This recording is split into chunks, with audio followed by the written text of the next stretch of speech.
Here to discuss is Fox Business contributor Jonathan Hoenig and Jobs Creator Network Foundation and co-host of Main Street Matters podcast, Elaine Parker. Welcome to both of you. Thank you. Thank you. So the jobs numbers over the past few months have been sluggish. Let's put the numbers on the screen for the audience to see. Here now is Kevin Hassett from the White House's reaction.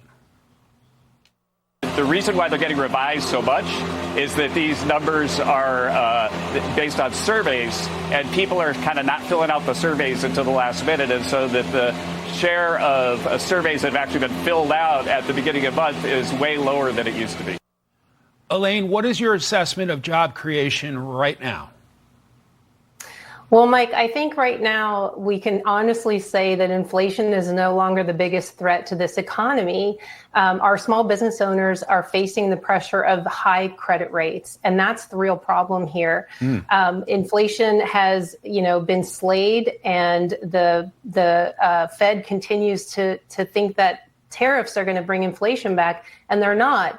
Our small business owners, we just have brand new polling that's come in this week that shows our small business owners are ready to invest in their businesses. They want to increase jobs. They want to buy equipment, expand their operations, but they're facing the pressure of high interest rates. And when 2/3 of all new jobs are in the hands of small businesses and they can't access credit or it's too expensive, they can't invest. And that's what we're seeing.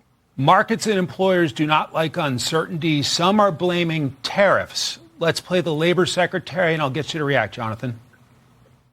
Tariffs are working. How do I know this? Because companies are reinvesting in the American workforce. We're seeing the consumer confidence up. We're seeing real wages up year over year.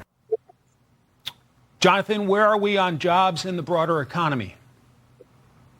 Look, the jobs number was weak, and it's frustrating to see it, but the fact is that we had the highest unemployment rate in 4 years. And interestingly, Mike, we're jobs, some of those areas that the president is attempting to, for example, 12,000 jobs lost in manufacturing, about 7,000 jobs lost in construction. So there is the question of tariff uncertainty. And to our other guest point, the wishing for lower interest rates, I guess that's the silver lining in this poor jobs report is that we are all but guaranteed a rate cut from the Fed at the next meeting. You'll see rates go down as a result.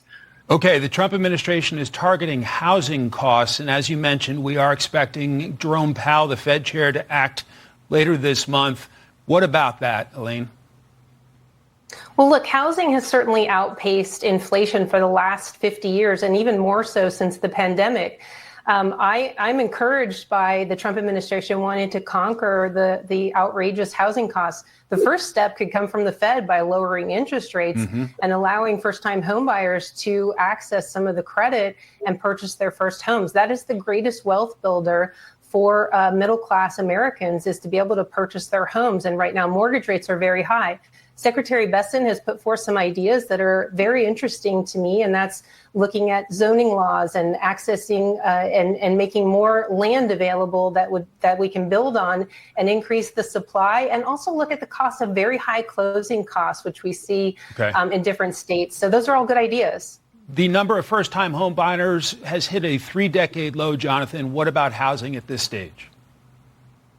I mean, the housing emergency, Mike, is one of our own creation. Freddie and Fannie are still under government control now, 20-some years after the global financial crisis that they were at the center of. Interestingly, the cost of a new home, a lot of it is actually being driven by tariffs. There's an estimate out that the tariffs add about $9,200 to the cost of the average new home. So, look, we need more supply and demand. We need more supply to bring homes down. And I think removing the tariffs would go a long way in bringing those prices down as well. All right, we will see what the Fed does. Jonathan Hoenig, Elaine Parker, thank you so much. Great to see you both today. Have a wonderful weekend. Thank you. Thanks.